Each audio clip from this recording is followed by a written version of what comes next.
suprasegmental. Bunyi suprasegmental adalah bunyi yang tidak bisa disegmentasikan, karena bunyi tersebut selalu mengiringi atau menemani bunyi segmental, baik vokal maupun konsonan. Bunyi suprasegmental dikelompokkan menjadi 4, yaitu 1. Nada atau tinggi rendah suara. 2. Tekanan atau aksen. 3. Durasi atau tempo. 4. Jeda atau kesenyapan. 1. Nada atau tinggi rendah suara.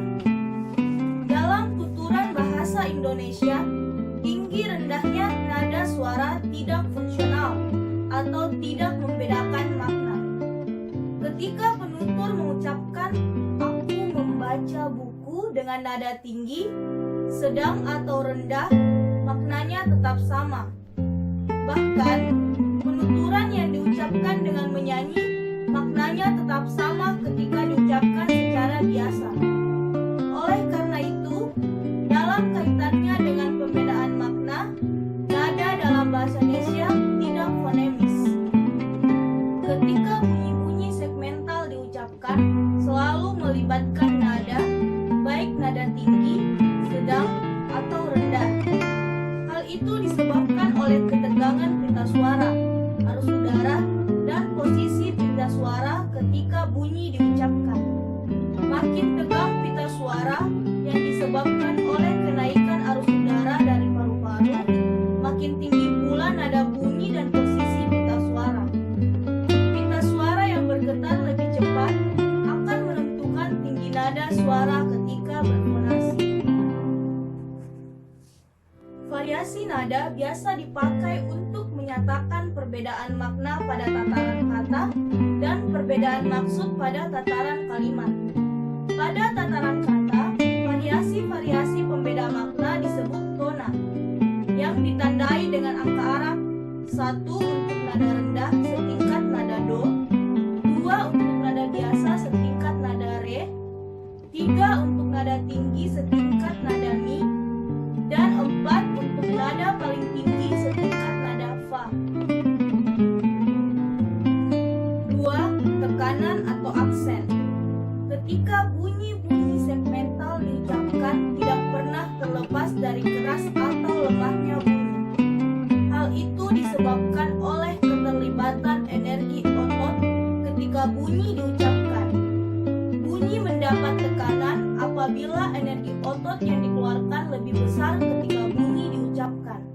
Sebaliknya, bunyi tidak mendapatkan tekanan apabila energi otot yang dikeluarkan lebih kecil ketika bunyi diucapkan. Pada tataran kalimat, tekanan kata tertentu bisa membedakan maksud kalimat. Contoh dalam kalimat bahasa Indonesia: saya membeli buku. Tekanan pada kata saya, maksudnya yang membeli buku adalah saya, bukan kamu atau dia. Saya membeli buku, tekanan pada kata membeli, maksudnya saya benar-benar membeli, bukan mencuri buku. Saya membeli buku, tekanan pada kata buku, maksudnya yang saya beli memang buku, bukan yang lain. 3. Durasi atau panjang pendek. Bunyi segmental dapat dibedakan dari panjang pendek ketika bunyi diucapkan. Bunyi panjang untuk vokal diberi tanda satuan mora, yaitu satuan waktu pengucapan dengan tanda titik. Tanda titik 1 menandakan 1 mora, tanda titik 2 menandakan 2 mora, tanda titik 3 menandakan 3 mora. Sementara itu, bunyi-bunyi untuk konsonan diberi tanda rangkap dengan istilah dominan. Tidak berbeda dengan tekanan, durasi ucapan dalam bahasa Indonesia tidak fungsional dalam tataran kata, tetapi fungsional dalam tataran kalimat. Dalam tataran kata,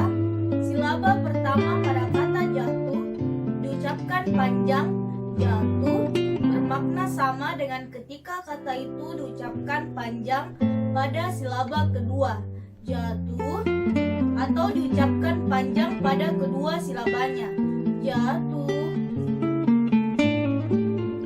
Dalam bahasa tertentu, variasi panjang pendek bunyi ternyata bisa membedakan makna sebagai fonem, bahkan bermakna sebagai morfem. Contoh, dalam bahasa Bugis, mapej asin, mapj membuat garam. Dalam bahasa Arab, habibi kekasih, habibi kekasihku. Dalam bahasa Tagalog, kaibigan teman, kaibigan kekasih. Dalam bahasa Belanda, ban kucil, ban jalan. 4. Jeda atau kesenyapan. Perhentian adalah pemutusan suatu arus bunyi-bunyi segmental ketika diujarkan oleh penutur. Akibatnya akan terjadi kesenyapan di antara bunyi-bunyi yang terputus. Kesenyapan bisa disebut sendi atau juncture, karena kesenyapan itu merupakan tanda batas antara bentuk-bentuk linguistik, baik dalam tataran kalimat, klausa, frase, kata, morfem, silaba, maupun fonem. Dalam bahasa Indonesia, jeda lebih fungsional dibanding suprasegmental yang lain. Contoh, 1. Anak pejabat yang nakal itu telah dimeja hijaukan. 2. Anak pejabat yang nakal itu telah dimeja hijaukan. Perbedaan jeda yang agak lama antara anak dan pejabat atau kalimat 1, antara pejabat dan yang atau kalimat 2, makna kata itu berbeda. Pada kalimat 1, yang nakal adalah pejabat, sedangkan pada kalimat 2, yang nakal adalah anak pejabat. 5. Intonasi. Intonasi dalam bahasa Indonesia sangat berperan dalam pembedaan maksud kalimat. Bahkan, dengan dasar kajian pola-pola intonasi, kalimat bahasa Indonesia dibedakan menjadi kalimat berita atau deklaratif, kalimat tanya atau interrogatif, dan kalimat perintah atau imperatif.